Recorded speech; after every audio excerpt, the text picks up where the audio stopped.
Y habiéndose ellos escapado de las contaminaciones del mundo por el conocimiento del Señor y Salvador Jesucristo, enredándose otra vez en ellas son vencidos, su postrer estado viene a ser peor que el primero. Porque mejor les hubiera sido no haber conocido el camino de la justicia, que después de haberlo conocido, volverse atrás del santo mandamiento que les fue dado. Pues le ha acontecido lo del verdadero proverbio:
el perro vuelve a su vómito y la puerca lavada a revolcarse en el cieno.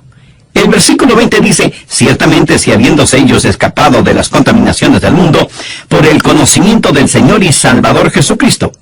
O sea, aquí está una persona que ha estado viviendo en pecado y de pronto se libera. Escucha acerca de Jesús y dice: esa es la manera de vivir. Empieza una nueva página en su vida, pero, como lo vamos a ver, nunca recibe una nueva vida. Han escapado de la contaminación del mundo, pero no dicen que son salvos, no dicen que están rumbo al cielo. Han escapado de la contaminación del mundo por el conocimiento de nuestro Señor y Salvador Jesucristo. En otras palabras, han escuchado el Evangelio, saben acerca del Señor Jesucristo, pero se han vuelto a enredar en las cosas del mundo. Detengámonos un instante en la palabra enredar. Literalmente significa tejer algo siguiendo un patrón. Y lo que sucede es esto: esta gente se está enredando, se está metiendo más y más profundamente en la esclavitud al seguir a ciertos falsos maestros. Y de lo que habla aquí el apóstol Pedro está relacionado con estos falsos maestros. Ellos en realidad nunca han aprendido lo que es ser salvo, ser nacido de nuevo. Y se enredan ellos mismos. Enredan sus corazones y mentes en ciertas filosofías, ciertas medias verdades, sin conocer nunca el Evangelio de la gracia. Y cuando así lo hacen, están peor de lo que estuvieron antes de escuchar algo acerca de Jesús. Vea lo que dice el verso 21.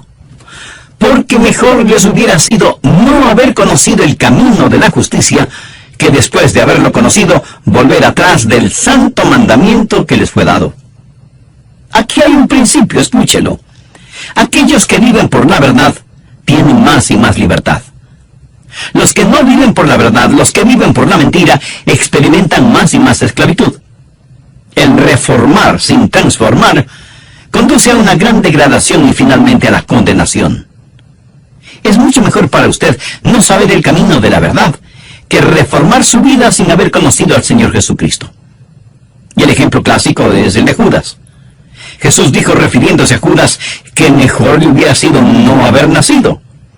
Judas escuchó la verdad, Judas reformó su vida, Judas fue discípulo del Señor Jesús, Judas escapó de la contaminación del mundo por un rato, pero su postrer estado vino a ser peor que el primero. No sin razón Jesús dijo que a Judas le hubiera sido mejor no haber nacido. Alguien podrá decirme, bueno, pastor, si yo creo lo que está predicando, si creo en la eterna seguridad, entonces yo puedo ser salvo y seguir pecando todo lo que quiera, porque ya no tengo que preocuparme. Ya tengo mi pasaporte al cielo, y como nunca puedo perder mi salvación, entonces me voy a divertir a lo grande. Mi amigo, parece que usted quiere tener lo peor de este mundo y lo mejor del otro. Escúcheme. Yo puedo pecar todo lo que quiera. ¿Sabía eso? Yo puedo pecar todo lo que quiera, pero no quiero hacerlo. No quiero pecar.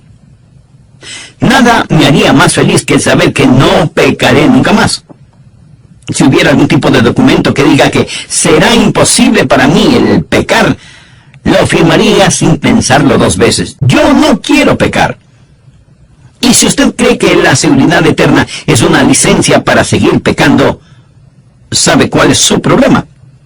Usted probablemente necesita ser salvo. Necesita que lo que usted quiere hacer sea modificado. Es más, usted necesita un querer hacer completamente nuevo. Usted necesita nacer de nuevo. Esta gente a la cual Pedro está hablando estaba reformada, pero nunca había sido regenerada. Y el apóstol da dos ejemplos clásicos en caso de que alguien piense que él está hablando de alguien que fue salvo y que perdió su salvación. Y los ejemplos que él da son absolutamente claros. El ejemplo número 1 es el del perro, y el segundo ejemplo es el de la puerca. Ahora quiero que entienda lo siguiente en forma absoluta. Dios nunca llama a ninguno de sus hijos perros o puercos. ¿Lo entiende? Ovejas sí, pero nunca perros o puercos. El ejemplo es el del perro que vomita y vuelve a comer lo vomitado. Y si usted dice, pastor, eso es repugnante, permítame informarle que Pedro quería que fuera repugnante. Por eso utilizó esa ilustración. Es una ilustración que la dio Pedro, no yo. Creo que soy un poco más cauto como para dar una ilustración de ese tipo. Ahora, el perro pudo haberse sentido mejor después de comer su propio vómito, pero seguía siendo un perro. No había experimentado ningún cambio. Ese perro hizo lo que todos los perros hacen, volver a su propio vómito. La segunda ilustración que Pedro utiliza tiene que ver con un puerco, cerdo, cochino, marrano o como le llamen en su país. La Biblia habla de una puerca. Pedro aquí se vuelve un maestro clásico. El perro se siente mejor, el puerco luce mejor, pero ninguno de los dos ha cambiado nada. Dios nunca llama a ninguno de sus hijos un perro o un puerco, porque ninguno de los dos ha sido esencial o eternamente cambiado. ¿Recuerda la historia del hijo pródigo? ¿Han escuchado alguna vez la historia del perro pródigo o del puerco pródigo? No, ¿verdad? En la Biblia solo encontramos la historia del hijo pródigo. Y se la voy a repetir, pero haciendo mi propia paráfrasis. Cuando el hijo pródigo se encontró en el chiquero con los puercos, se dijo, estoy cansado de estar en este chiquero. No fui hecho para vivir entre puercos. Me levantaré e iré a mi padre. Y uno de los puercos le preguntó, ¿y qué tiene tu padre? Oh, mi padre tiene una casa hermosa y tenemos siervos. Mi madre hace ricas comidas y yo tengo mi propio dormitorio y mi baño. Así que me levantaré e iré a casa de mi padre. Y el puerco dijo, eso suena muy interesante. ¿Te importa si voy contigo? El joven le dijo que no le importaba y así el hijo pródigo y el puerco pródigo empezaron su viaje. Y el padre vio a su hijo regresando a casa y le dijo, bienvenido a casa, hijo. Cúbrete con este manto, usa este anillo, ponte estas sandalias y vamos a matar el becerro gordo para celebrar tu regreso. Papá, un amigo vino conmigo. Es un puerco y quiere vivir en nuestra casa. Hijo, no hay ningún problema, tráelo. Pero la mamá del hijo pródigo dijo, un momentito. Tu amigo no puede entrar en la casa así, tiene que bañarse. Y el puerco preguntó, ¿y qué es eso? Pues que tienes que bañarte y sacarte toda esa suciedad. Y lo bañaron y le sacaron toda la suciedad de encima. Luego le dijeron que tenía que aprender algunos modales, que para comer tenía que ponerse una servilleta bajo la quijada y que tenía que aprender a sentarse junto a la mesa y usar la cuchara, el cuchillo y el tenedor. Le dijeron que no podía meter su hocico en la comida y que si iba a vivir en la casa ya no podría salir a revolcarse en el cieno y dormir en medio de la fetidez y las moscas. Y que cada noche antes de dormir en una suave cama tenía que bañarse. Mi amigo, ¿por cuánto tiempo cree usted que el puerco hizo todo eso? Por muy poco tiempo. Un día el puerco dijo, me levantaré e iré a mi padre. regresaré a mi chiquero, no me gusta esto. Por supuesto que no le gustaba. No pertenecía a esa casa, pertenecía en el chiquero. El Hijo de Dios no pertenece en un chiquero, pertenece en la casa de su Padre. Es así de sencillo, es así de simple. El puerco lavado regresa al cieno. Pedro está hablando de reforma sin regeneración. Cualquier reforma sin regeneración hace a una persona peor de lo que era antes. Ahora veamos Mateo capítulo 24. Este es otro pasaje que la gente usa frecuentemente para tratar de probar que si somos salvos podemos perder nuestra salvación. Mateo 24, los versos del 11 al 13. Y muchos falsos profetas se levantarán y engañarán a muchos, y por haberse multiplicado la maldad, el amor de muchos se enfriará. Mas el que perseverare hasta el fin, éste será salvo. Y alguien pondrá ese versículo frente a sus ojos y le dirá, ¿lo ve? Si quiere ser salvo, tiene que perseverar hasta el fin. Es increíble como muchas personas miran las cosas 180 grados fuera de foco y dicen que para ser salvo hay que perseverar hasta el fin. Pero lo que Dios está enseñando aquí es que para que usted pueda perseverar hasta el fin, tiene que ser salvo. ¿Lo comprende? ¿Quiere saber quién es salvo? Aquel que persevera. Usted no es salvo porque persevere. Usted persevera porque ya es salvo. Los que perseveran hasta el fin son los salvos. No perseveran para ser salvos, perseveran porque ya son salvos. Creo que vale la pena que lo repita. Uno no persevera para ser salvo, sino que por ser salvo, persevera. Recuerdo un clásico sermón de un gran hombre de Dios que predicó durante la conferencia bíblica. Dijo, tengo buenas y malas noticias. Las buenas noticias es que Satanás no puede hacer nada contra usted, a menos que Dios se lo permita. Esa es una buena noticia, ¿verdad? La mala noticia es que Dios se lo ha permitido. Dios ha permitido que Satanás nos zarandee como trigo. Jesús le dijo a Pedro, Satanás sigue tus pasos, quiere zarandearte como a trigo. Pero noten lo que Jesús le dice en el verso 32. Pero yo he rogado por ti que tu fe no falte. Y tú, una vez vuelto, confirma a tus hermanos. Pedro, estoy orando por ti. Y por eso tu fe no decaerá. Y vas a tener que perseverar. Y es obvio que Pedro perseveró. El Pedro temeroso, el Pedro cobarde, el Pedro que juró con maldiciones que no conocía al Señor, últimamente nunca olvidó al Señor Jesús. La seguridad eterna es como un fuerte cinturón elástico que Dios pone alrededor suyo cuando se salva.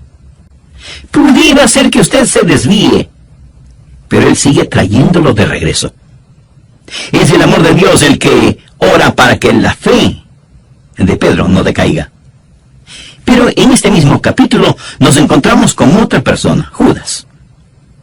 Veamos lo que dicen los versos 47 y 48. Mientras él aún hablaba, se presentó una turba.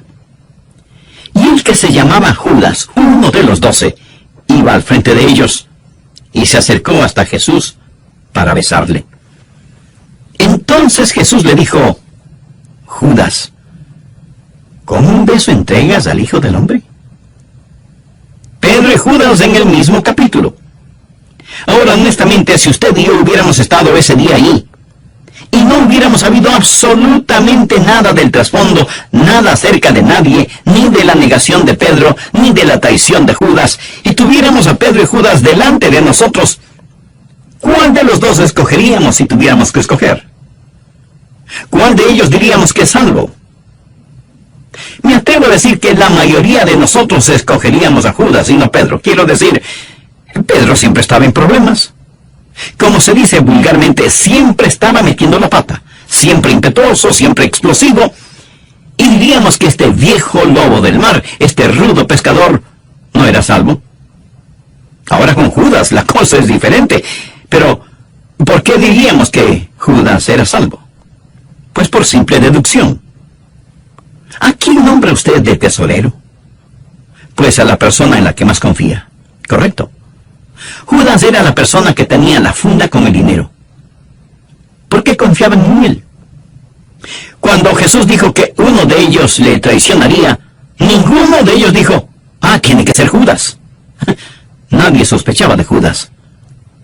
¿Perseveró Judas? Por supuesto que no perseveró. Traicionó al Señor Jesús, no buscó el perdón de Dios, se suicidó y con toda seguridad está en el infierno. Busquemos ahora Juan 6:64. Jesús dijo, pero hay algunos de vosotros que no creen. Y está haciendo referencia a quienes estaban a su alrededor. Jesús sabía desde el principio quiénes eran los que no creían y quién le había de entregar. ¿Cree usted que todas estas cosas sorprendieron a Jesús? ¿Cree usted que él dijo, ¿cómo pude haber escogido a Judas, en quien confié, y ahora me traiciona?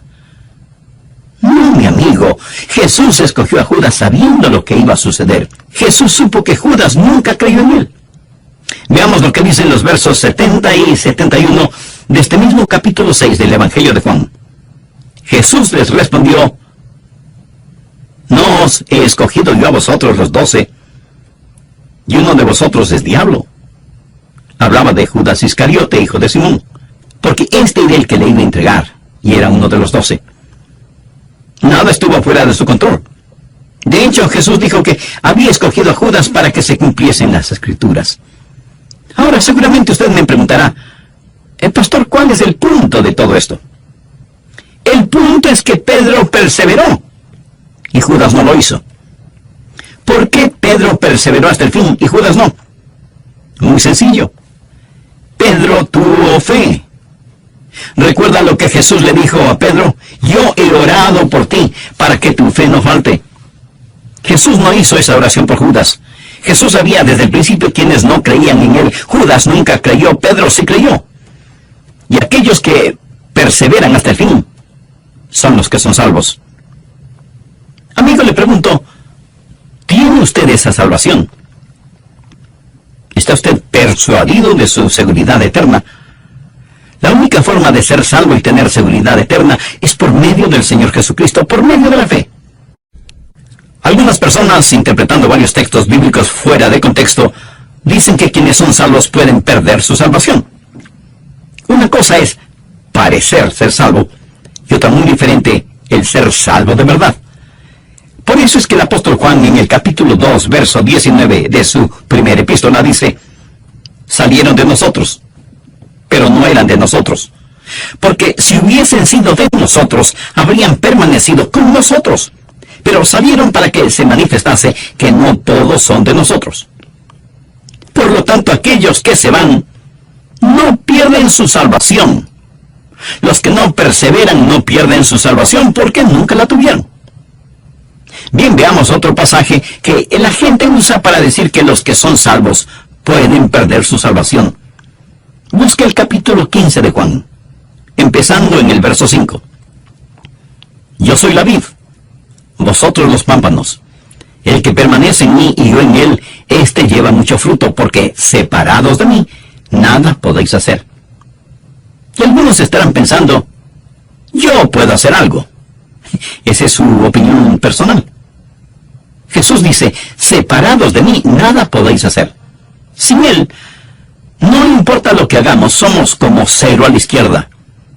Y Jesús sigue diciendo, el que en mí no permanece, será echado fuera como pámpano, y se secará. Y los recogen y los echan en el fuego y arden. Si permanecéis en mí y mis palabras permanecen en vosotros, pedid todo lo que queréis, y os será hecho. En esto es glorificado mi Padre, en que llevéis mucho fruto, y seáis así mis discípulos. Y alguien dirá, bueno, este es un cuadro de alguien que estuvo en Cristo, y sin embargo es separado de Cristo. Es lanzado al fuego y allí arde. Permítame decirle que aquí el Señor Jesucristo no está hablando de ninguna manera acerca de la salvación. Está hablando acerca de llevar fruto. Y está usando una ilustración, una metáfora. Debemos permanecer en el Señor Jesús si queremos dar mucho fruto. En un viñedo, el viñador poda las plantas, quita todo lo que no va a producir fruto. ¿Qué hace con todas las ramas que fueron podadas? No es buena madera como para tallarla. No se puede usar en la chimenea porque no hace un buen fuego. Lo único que se puede hacer es quemarlas. Lo que el Señor Jesús está diciendo es esto: si no permanecen en mí, son buenos para nada. ¿Qué le parece? Buenos para nada. ¿Es usted un cristiano bueno para nada? Escuche, Él no está hablando ni del cielo, ni del infierno, ni de la salvación. Está hablando acerca de llevar fruto. Es lo mismo que el apóstol dijo: no quiero ser un inútil, una persona buena para nada. Nunca trate de sacar su teología de una metáfora, de una ilustración. Usted aprende su teología de las epístolas, no de las ilustraciones, parábolas o metáforas. De estas usted aprende maravillosas y prácticas verdades. Si como creyentes vamos a dar frutos, necesitamos permanecer en el Señor Jesucristo. Veamos algo más en Hebreos capítulo 6.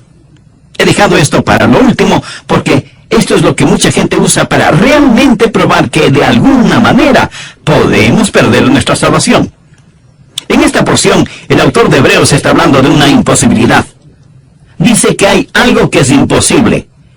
Hebreos 6, desde el verso 4.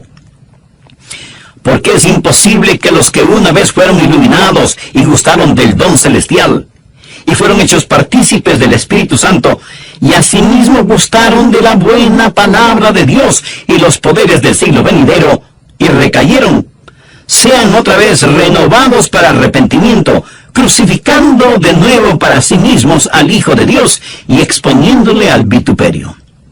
Y de inmediato da una ilustración. Porque la tierra que bebe la lluvia que muchas veces cae sobre ella, y produce hierba provechosa a aquellos por los cuales es labrada, recibe bendición de Dios.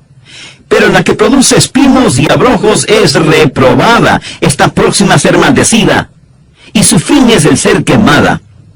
Pero en cuanto a vosotros, oh amados, estamos persuadidos de cosas mejores que pertenecen a la salvación, aunque hablamos así. Volvamos al versículo 4. Algo es imposible. Dice que es imposible para cierta clase de personas, si es que hacen algo incorrecto, el ser renovadas para arrepentimiento. Ahora quiero decirle que si usted usa esta porción de Hebreos para probar que una persona puede perder su salvación, para usted puede que pruebe demasiado. Pero en realidad, ¿qué prueba? Prueba que usted una vez fue salvo y perdió su salvación. Si esa es la forma en que usa ese versículo. Pero también prueba que usted nunca podrá volver a ser salvo. Si cayeron, es imposible que sean renovados para arrepentimiento. Así que si usted no cree en que una vez salvo, siempre salvo, tiene que creer que 2 veces perdido, para siempre perdido. ¿Entiende de lo que estamos estudiando? Si usted utiliza y rechazan la verdad con ojos completamente abiertos, es imposible traerlas a arrepentimiento. Han cometido el pecado imperdonable. Mírelas. Una vez fueron iluminadas con la palabra de Dios. Mucha gente ha escuchado nuestros programas radiales y han sido iluminadas. Han saboreado el don espiritual, han sido hechas partícipes del Espíritu Santo, han gustado de la palabra de Dios y de los poderes del siglo venidero, han probado todo eso, pero se han apartado. No estamos hablando de una persona que peca por ignorancia, ni de una persona que peca porque no tiene entendimiento. Hablamos de una persona que con todo entendimiento y sabiendo muy bien lo que hace, dice: no quiero a Jesús en mi vida. Permítame ilustrar este punto.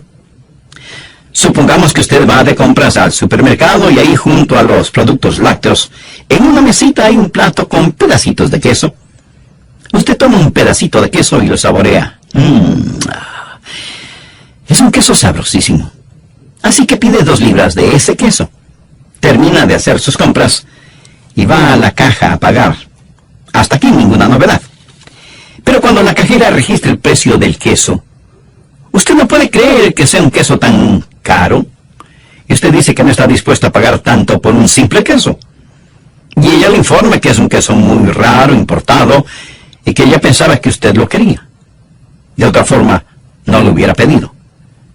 Y usted le dice que efectivamente lo quería, pero no sabía que era tan caro y que no estaba dispuesto a pagar tanto, por muy raro e importado que fuera el queso.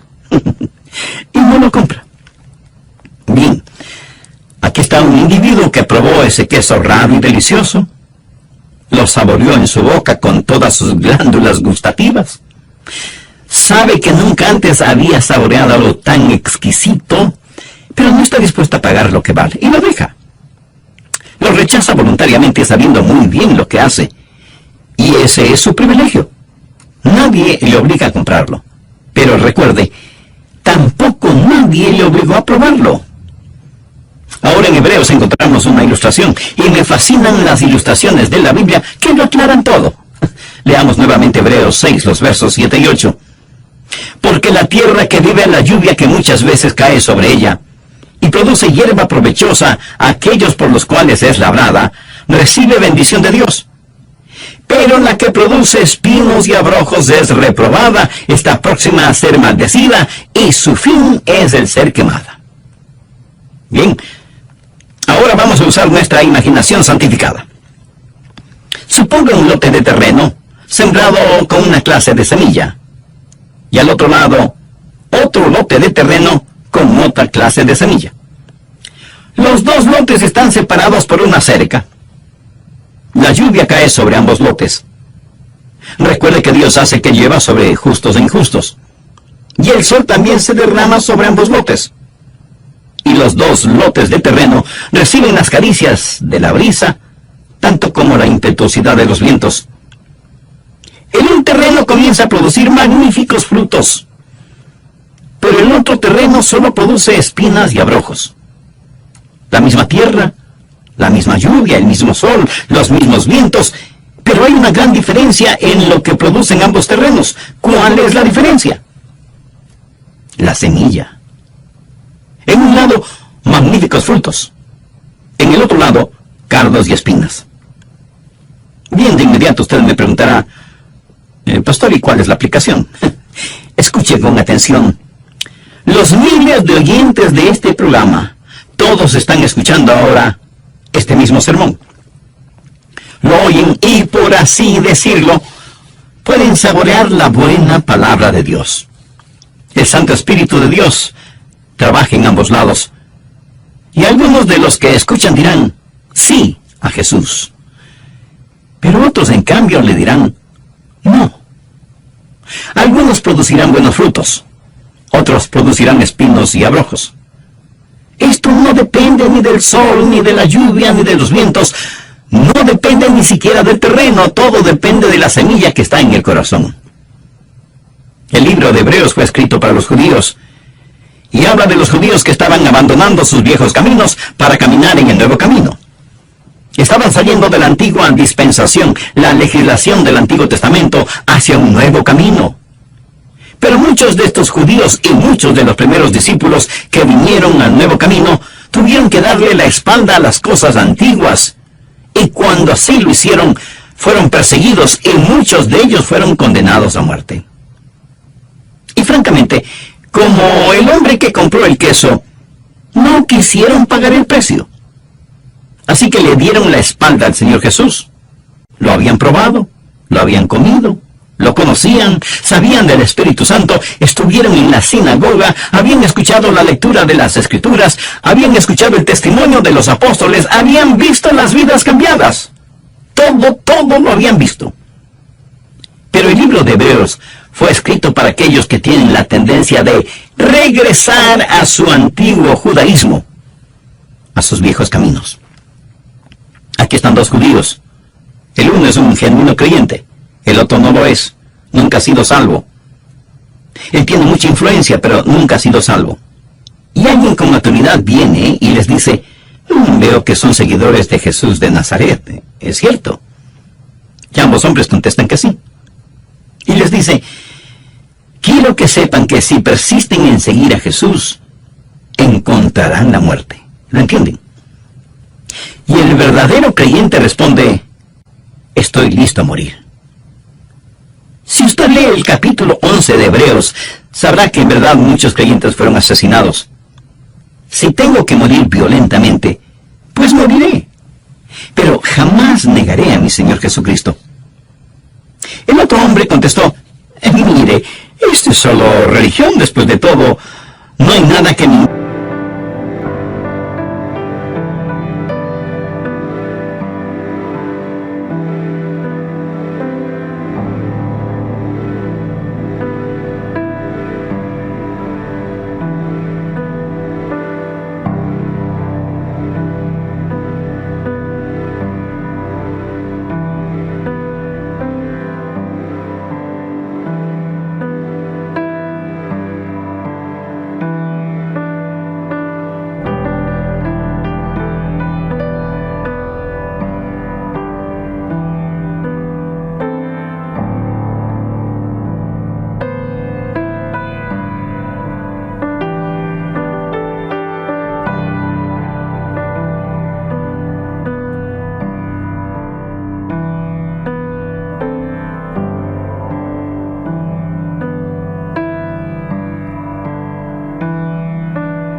su antigua manera de vivir. Él supo lo que estaba haciendo, pero estaba más interesado en salvar su propia vida. Había saboreado, sus ojos habían sido abiertos, había sido iluminado, pero no quiso pagar el precio. ¿Sabe lo que él hizo cuando hizo lo que hizo? Cometió el pecado imperdonable, por lo tanto es condenado y en camino al infierno. Es imposible renovarlo para arrepentimiento. Hebreos 6 dice, es imposible que quienes recayeron sean otra vez renovados para arrepentimiento, crucificando de nuevo para sí mismos al Hijo de Dios y exponiéndole al vituperio. Ellos hicieron esto, a pesar del Espíritu de gracia. Quiero hacer énfasis que no se está hablando de una persona salva que haga esto. Un verdadero creyente jamás lo hará. Yo no podría hacerlo. Espero que usted no pueda hacerlo.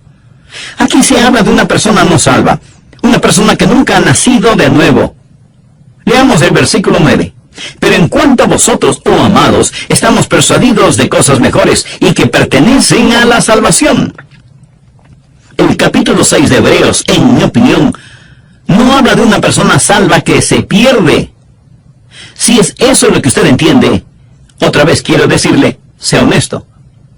Si usted no cree que una vez salvo, siempre salvo, de acuerdo a este versículo, entonces tiene que creer que 2 veces perdido, para siempre perdido.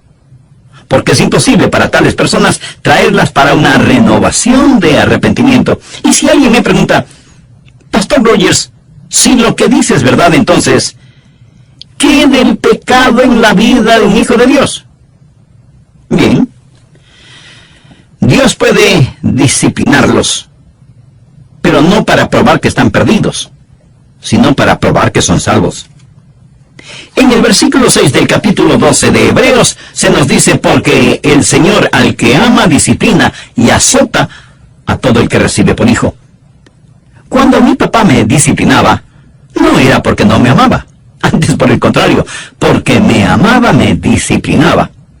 Hebreos 12:8 dice, pero si se os deja sin disciplina, de la cual todos han sido participantes, entonces sois bastardos y no hijos. Eso es lo que Dios dice. ¿Qué significa todo esto para usted?